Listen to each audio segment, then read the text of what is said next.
বন্ধুরা, সারা বছর টাকা জমাচ্ছেন, অথচ মাসের শেষে দেখেন ব্যালেন্স আবার প্রায় শূন্য।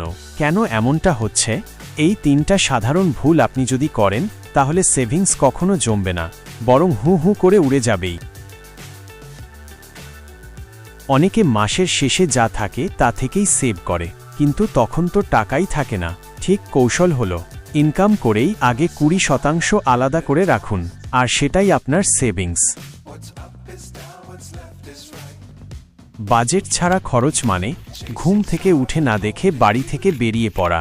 একটা বাজেট প্ল্যান না থাকলে কোথায় কত খরচ করছেন বুঝতেই পারবেন না, আর সেটাই যদি বুঝতে না পারেন, তাহলে বুঝবেন বিপদ আপনার সামনে আসন্ন। একজন মানুষের জীবনে সবকিছুই সম্ভব।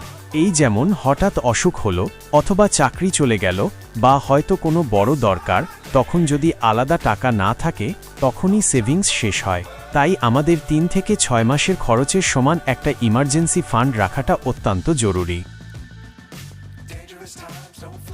বন্ধুরা, আমি আশা করি এই 3টা ভুল শুধরে ফেললেই আপনার সেভিংস ধীরে ধীরে বাড়বে, আর দুশ্চিন্তাও কমবে। ভিডিওর কমেন্টে অতি অবশ্যই লিখে জানান আপনাদের সেভিং সিস্টেমটা ঠিক কেমন। Keep the sky on your mind.